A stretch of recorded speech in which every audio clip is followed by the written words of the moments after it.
Hey guys, welcome to another video. तो आज हम लोग डिस्कस करने आए, हमारे दो मैचेस हुए थे संडे को, सुपर संडे को। तो पहला मैच हमारा था Mumbai Indians versus Lucknow super giants, और ये एक रिवेंज मैच था जो पिछली बार लखनऊ ने जीता था। और ये मैच हो रहा था भाई वानखेड़े स्टेडियम, मुंबई से। इस मैच को भाई मुंबई इंडियंस ने बहुत ही आराम से जीत लिया है। और इस मैच के जो मैन द मैच थे वो थे विल जैक्स। अब ऐसा क्या किया विल जैक्स ने जो मैन द मैच बने? तो अगर आप स्कोर पर देखें, 215 रन बनाए थे 20 ओवर में। तो एक एक उस पिच, उस कंडीशंस, उसके हिसाब से एट पार स्कोर था ये। तो ये तो मतलब एक तरह से जब स्कोर ये बोर्ड पे आया तो एक तरह से जीत उनके पक्ष में आई गई थी। लखनऊ में ज्यादा कुछ नहीं कर पाया। तो पहले इनिंग्स की तरफ चलते हैं। तो रोहित शर्मा जल्दी डिपार्ट हो गए।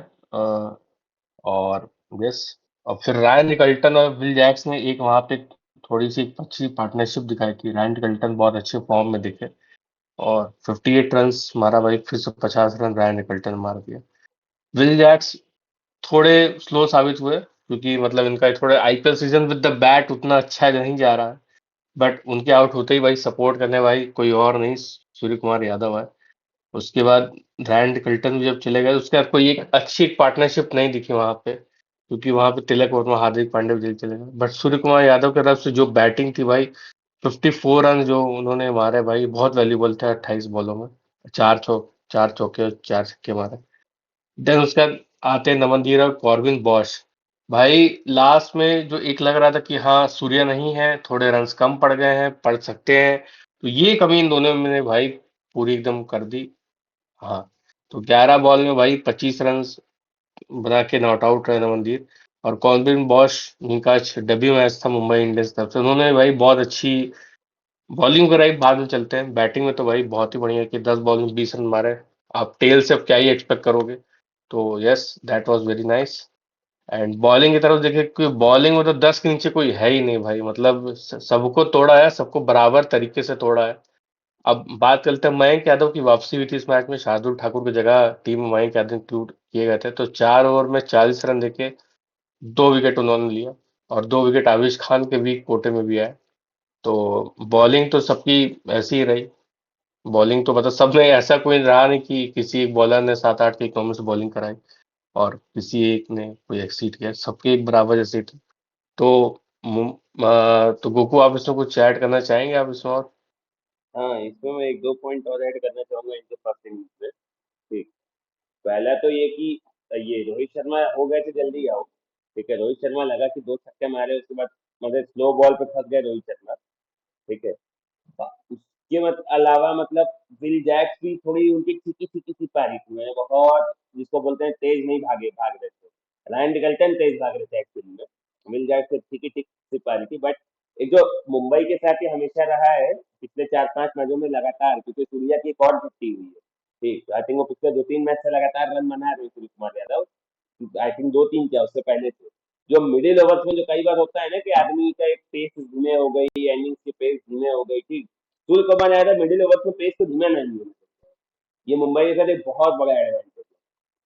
वो थी सूर्य कुमार यादव जैसा बैट्समैन जो कि अगर फॉर्म में है और वो लगातार रन बना रहा है, तो ये मुंबई इंडियंस की टीम एकदम अलग ही नजर आती है उसके बाद। और अगर तो ऊपर रोहित शर्मा रन बना दिए, जैसे पिछले दोनों मैचेस में रोहित शर्मा ने रन बनाए थे, ये अलग ही टीम नजर आती है मुंबई इंडियंस।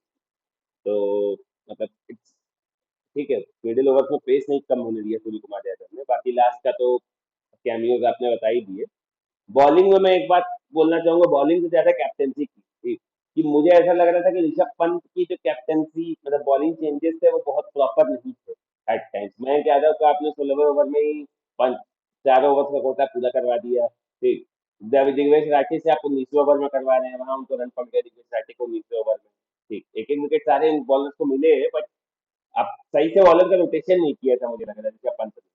मतलब आप और बेटर रोटेशन कर सकते थे बॉलर्स का, तो डिजाइन हो सकता है और कम होते, बट एनीवेज ये 215 बन गए। और जब इस पिच पे 215 रन बन गए तो वो चेस करना बहुत मुश्किल टास्क होता है। ठीक। किसी भी पिच पे अगर आप 215 बना दिए, स्पेशली अगर वानखेड़े की पिच पे, और अगर चेस करना था तो लखनऊ सुपर जायंट के टॉप 3 हैं। ठीक, हम सेकंड इनिंग की तरफ अगर बढ़े तो लखनऊ सुपर जायंट के टॉप 3 को चलना जरूरी था, उनमें से दो को कम से कम एक बड़ी पारी खेलनी थी। ठीक, वो हो ना सका। एडन मार्करम बुमराह का शिकार बन गए, 9 ही रन पे जस्ट। ठीक। निकोलस पूरन जब तक थे, एक ओवर में उन्होंने 3 छक्के मारे। दीपक चहर को लग रहा था कि निकोलस पूरन मैच अगर टिके तो खींच के ले जा सकते हैं, लेकिन फिर आता है विल जैक्स का वो ओवर, ठीक, जिसकी वजह से उन्हें मैन ऑफ द मैच भी दिया गया, जो टर्निंग पॉइंट था उस मैच का। उन्होंने उस ओवर में पहले निकोलस पूरन को आउट किया, फिर ऋषभ पंत जो फॉर्म से जूझ रहे हैं वो आते ही एक चौका मारते हैं, और फिर रिवर्स स्वीप, फिर एक खराब शॉट खेल के आउट हो जाते हैं, कैच थमा बैठते हैं। तो एक ही ओवर में विल जैक्स ने 2 विकेट गिरा दिए, वहीं पे कमर तोड़ दी लखनऊ सुपर जायंट्स की बैटिंग की। फिर एडन मार्करम, सॉरी, मिथिल मार्च और आयुष बदोनी ने एक रिकवरी पार्टनरशिप लगाने की कोशिश की, ये लोग रिकवर कर जाए, बट फिर वही बात है, कोई बड़ी पारी नहीं आई चेस में, ठीक है। सही टाइम पे हार्दिक पांड्या ने बॉलिंग चेंज किया, उन्होंने बोल्ट को बुलाया, बोल्ट ने मिथिल मार्च को आउट किया, बोल्ट ने ही इनको भी, आयुष बदौनी को भी आउट किया, ठीक। और उसके बाद लास्ट में फिर जसप्रीत बुमराह का बेहतरीन ओवर टेस्ट में, अब टेस्ट में जसप्रीत बुमराह का तो आप नहीं सोच सकते कि आप मार दोगे। उन्होंने डेविड मिलर को 24 रन पे आउट कर दिया, समाज को आउट कर दिया, आवेश खान को आउट कर दिया, कॉर्बिन बॉस ने बहुत अच्छी बॉलिंग की थी लास्ट में। तो कोई बड़ी पारी आई नहीं है, टॉप स्कोरर 35 है, अब आप 215 चीज कर रहे हो, उसमें अगर कोई टॉप स्कोरर 35 है, 30 तो 20 आ रहे हैं, कोई 50 के ऊपर 60 70 कोई सी बैट्समैन का रन बना ही नहीं, तो कहाँ से मैच जीतोगे? यही होगा, 54 रन से मैच हार जाओगे। तो बॉलिंग की बात करें तो ट्रेंट बोल्ट ने बहुत ही बेहतरीन बॉलिंग की, 4 ओवर 20 रन 3 विकेट, और ट्रेंट बोल्ट मिडिल ओवर में आकर विकेट ले रहे थे इस बार तो। दीपक चहर महंगे साबित हुए, उनके पीछे निकोलस पूरन पड़ गए थे एक ओवर में, 3 over 38 run. Jasprit Bumrah was pick of the bowler, है ना, 4 ओवर 22 रन 4 विकेट, ठीक। दस में आके जो यॉर्कर फेंक रहे थे, जो बॉलिंग करते हैं दस में जसप्रीत बुमराह, मैंने I don't think he needs an introduction. Will Jacks 2 over 18 run 2 wicket, और वो 2 विकेट भी टर्निंग पॉइंट था, क्योंकि उस टाइम पे सेट पार्टनरशिप थी, मिथिल मार्च और निकोलस पूरन खेल रहे थे। और करण शर्मा 2 ओवर 25 महंगे साबित हुए, हार्दिक पांड्या 1 ओवर 10 रन ठीक ही था, कॉर्बिन बॉस अगेन अच्छी बॉलिंग, बहुत इकोनॉमिकल, 4 ओवर 26 रन 1 विकेट मिला। तो आई गेस यस, यही था सेकंड इनिंग्स से लिखा जोगा हमारे साइड से। बैट्समैन आप कुछ इसमें ऐड करना चाहेंगे?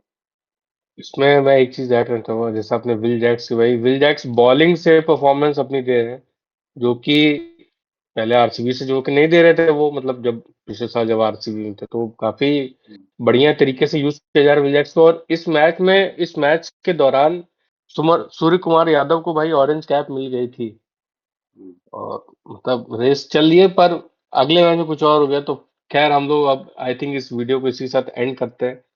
तो आप लोगों को वीडियो पसंद आएगा तो लाइक कर दीजिएगा। तो thank you guys for watching this video. Team pavilion panchayat out. Bye bye. Bye bye.